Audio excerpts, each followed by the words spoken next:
Hi, I'm Nathan James Flannery. I'm Senior Lecturer here at SAE in Games Programming and Game Design.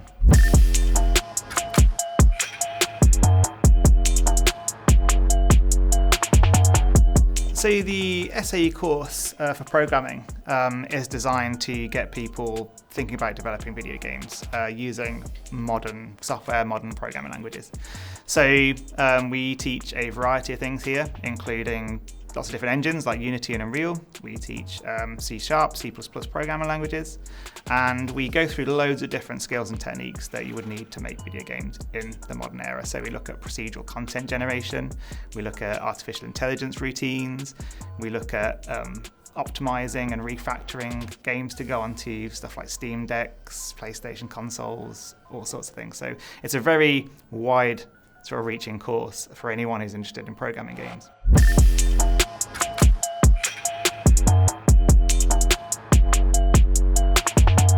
So the core skills in programming are obviously like sort of logic-driven languages. So object-oriented programming languages would be the main core skill. So developing your familiarity with lots of these different, like I said, C#, C++, these different languages that you use to make games. And we have a different sort of stages of the course. So at the start, it's about skill building. It's about developing programmers to have the core sort of knowledge about how you take a game from inception through pre-production and planning from a technical point of view, so technical documentation, through to implementation, so taking it through an engine and all the way through to testing and improving and refactoring and polishing. And yeah, basically after they've learned those skills, we then put them into studio projects with other disciplines in games. So programmers would work with game designers, they'd work with artists, they'd work with the audio engineers, and so therefore they then put their skills to the test a bit more and make whole game projects, polished projects that you can put on your portfolio, you can show recruiters. So that's really the dream, is not just to teach the skills in a vacuum, but to do it in a way that you come out with an actual, sellable product at the end you can show to a studio and go, I made this with a team of people. Lots of people can learn the skills of games, but having the experience of working like the games industry do, so working in a team, agile, using the software, using the agile workflow that you would use in a game studio, to come out the other end with a product that not only looks good, plays well, but also has been made in the same pace, the same environment that you would do in a studio. So then when you're looking at industry and recruiters looking at our students, they're not just looking at someone with the skills and knowledge, they're looking at someone who's done it. They've done it for real. They've actually made games in the same way that they would do it. And so that's a lot easier to kind of get them through that first stage onto a hiring manager than it is to someone who's never done that.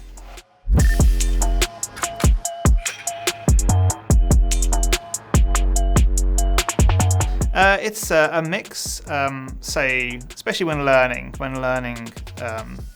the discipline-specific areas of games, because obviously programmers will learn programming discipline, game designers will learn game design discipline. So while programmers are learning their craft, they do a lot of solo work, so that they can break stuff, fix stuff. The best way to learn is just to experiment. So the level 4, the sort of early modules of the course, really allows them to do that. They can go crazy and just see what they can come up with. Then after that, after they've had that experimentation sort of period, then we put them with teams of people, and they work as a collective then, and then they have more of a team goal to get to, and therefore it's building the skills up of testing it and putting it back to, say, the designers, back to the artists, to see whether what the programmers are working on is hitting those hitting those targets or ticking those boxes. So yes, it's a real mix of individual work and working in teams on these larger projects.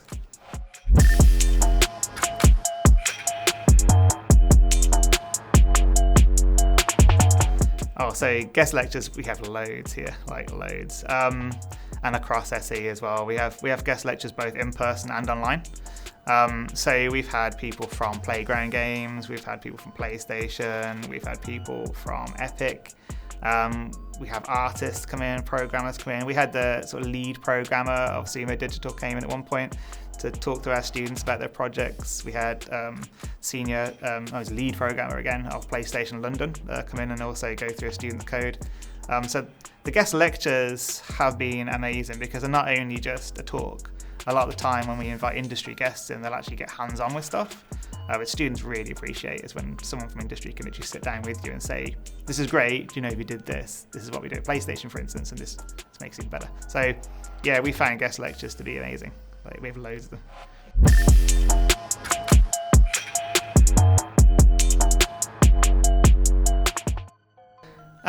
Well, obviously, first of all, our equipment is industry standard. We've made sure that we have computers and access to recording equipment and things like VR headsets, Steam Decks, dev kits for PlayStation, all sorts of things that basically mean that we are like a studio. And if you want to make top tier games here, you can make that very easily with the equipment that we've got. But also we've got access to lots of opportunities as well, like in terms of software. So we do game jams, fairly frequently across the UK, not only in SAE but also with other institutions as well.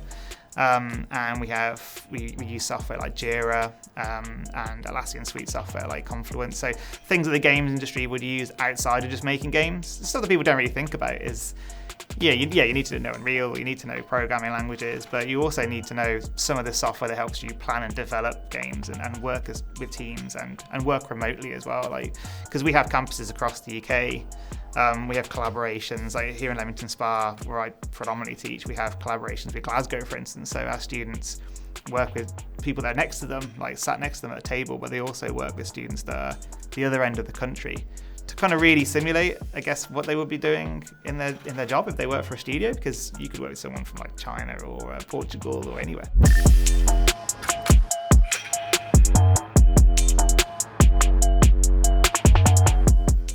So our lecturers come from various backgrounds. Some lecturers are basically working industry. We have lecturers here that they're indie game developers or they work freelance for studios. We have lecturers that are, say, more academic as well. All of us get training budget and training time, so we keep on CPD. For instance, I'm hopefully doing a course very soon about practical game development. But then also we go on loads of different trips here. So literally just a couple of weeks ago, we went to Pocket Gamer Connect in London, which is an industry event, great for networking, great for kind of talking to studios, talking to studio heads about what they're doing and what the software they're using and what practice they're working in. But also we go to loads of local events as well, loads of like national events. Networking and keeping those industry connections is a big part of it. So constantly outreaching to studios, getting their input when we develop our courses as well. So we're not just developing, the game programming course, for instance, isn't developed in a vacuum. We involve industry to kind of say, well, this is what we're teaching. Does this align with what you guys need? And then we align our teaching around that, which is good because there are some skills that the industry perhaps are embracing more recently, like newer technologies and newer ways of working compared to the old ways of working. And again, it's important that we're taking that on board and we factor that in when we sequence our lessons.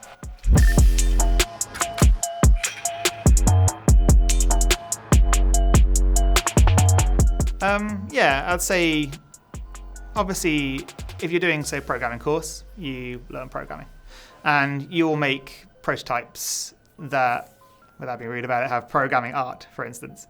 So then working with an artist is hugely beneficial to programmers because all of a sudden it's like, oh, that's what the art pipeline looks like. I had no idea that that's what they need. And then we introduce working with designers or working with games audio students as well. And all of a sudden, again, it's like, okay, now I understand the needs of this other discipline. So I think it's really important that the collaboration that we do takes the discipline out of its little cubbyhole and really exposes it to, okay, how does that fit into what is a creative team-based industry, really? It's really difficult to make a game on your own. Some people do it. Obviously, like the skills that we teach would allow someone to go and make an indie game, so over a period of years on their own.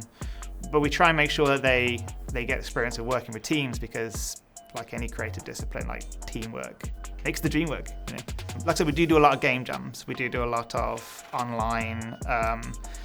If you don't know what a game jam is, it's like, I'll explain. So a game jam, loved by industry, because what it is basically is you get a brief.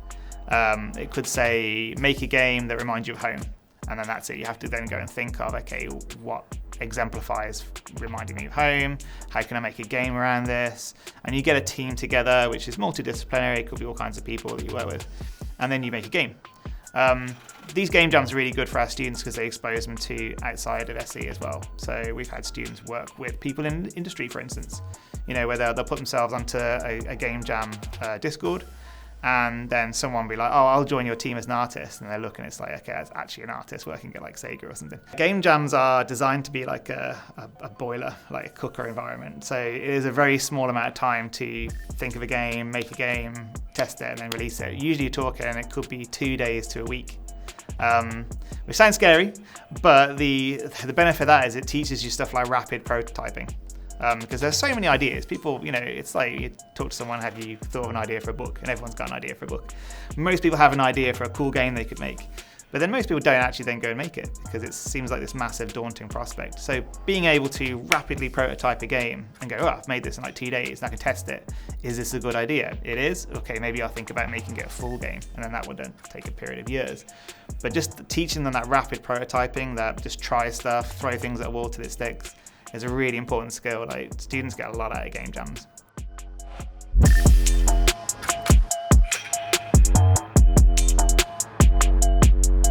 So programming is a very diverse skill set. Games programming, even though it seems like it's gameplay programming, where people think about it, it's not. That encompasses so much stuff. So some of our students have gone on to program, for instance, behind the scenes like netcode and some of the kind of fundamental back-end development in Engine. Some students have gone on to do gameplay programming, but maybe in something specific like combat engineer and things like that. And also it's quite transferable. So some of our students that perhaps train in games programming, they go on to make apps for like board games and for role-playing games. So it's a very, very wide, diverse range of fields that they can go into based on this one subject.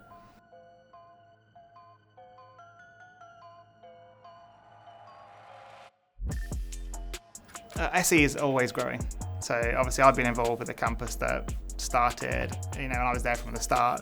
I'm watching the campus grow and watching the students come through and watching the students then come out the other end and graduate and go on to bigger and brighter things. That has been amazing.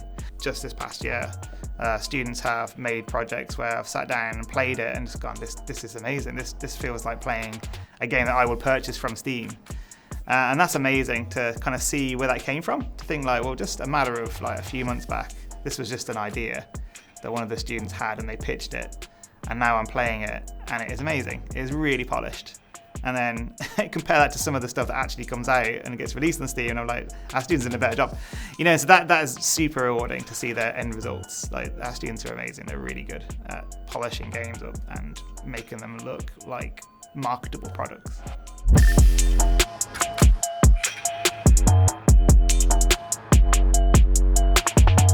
So, yeah, the idea of working hybrid or working remote. So the games industry itself thrives on this. It's very, very rare that you get a job in games where you just sign an office 9 to 5 every day. They do a lot of work remotely. They do a lot of work. It's sort of hybrid, so sometime in the office, sometime at home, sometime at events, sometimes in jams. So the tech industry sort of model, I think SAE is set up to really kind of exemplify that. So having these different students across different campuses, it's great because you get to know other students from different backgrounds, different diverse groups of people, different ways they've approached games. Some people have come from colleges, some people have come from industry, and they're a mature student returning to change their career. So just having that wide sort of stretch across the UK of lots of different geographical locations as well as different backgrounds is really beneficial, especially for bouncing ideas off each other as well. So some students in, say, the London campus might come up with an idea and then we share it on an online lecture with our students, and our students like, that's amazing, I didn't think about that, and then we'll kind of learn from each other rather than being like just a singular classroom. So I think and I said we have used that model as well really well in games, I think, because like I said, in programming we've managed to work with students from other campuses and then give our students a real taste of what it's like to manage a team that is decentralized. It's all very well, if you've got someone next to you and you're like, Dave, I need this code by Wednesday, that's different than having to then try and get in touch with them on, say, Discord or something, or Slack, and make sure that targets are being hit and milestones are being ticked off.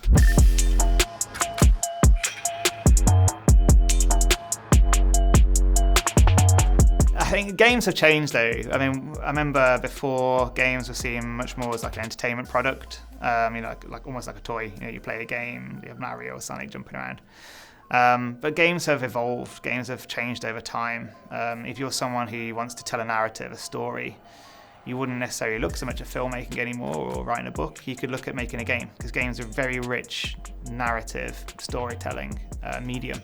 So for me, what interested me getting into games was that idea of taking a story and making it interactable. So you're not just getting, the plot given to you, you're influencing it. You're becoming the main character. You are making decisions. That's the real strength of games, I think, is that it's interactive, it's exciting because you have agency. And that's what drew me to games. I want to make stories with agency.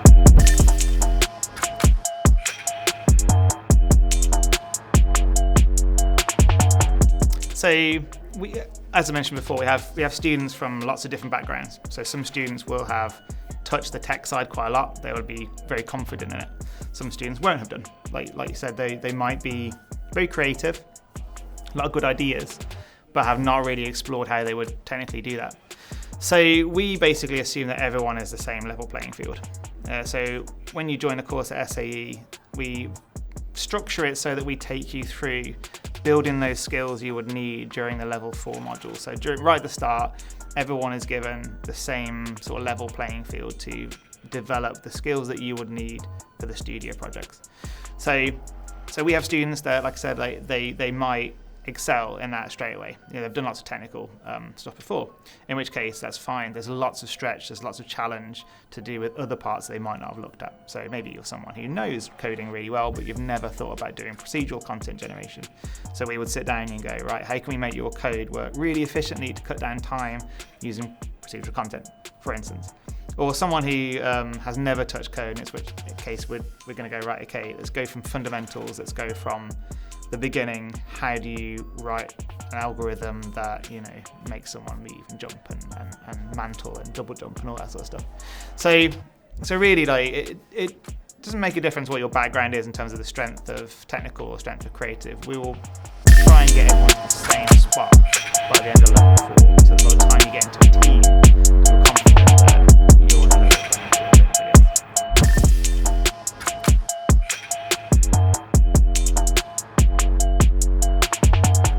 My key tip for if you're thinking of joining us here at SAE to do programming would be to start experimenting, just to start messing around. Lots of the engines that we use are free. Lots of the programming languages, there's tutorials out there to get you going. I would say just start messing with stuff, just start breaking stuff. It's that kind of mindset that you need to be a programmer, someone who likes to learn logically, but then also likes to break and fix and work out why it was broken in the first place. So really, there's no downside to just messing around with code and seeing what it does. So I would say if you're thinking about coming to join SAE and study programming here, just start messing around with code.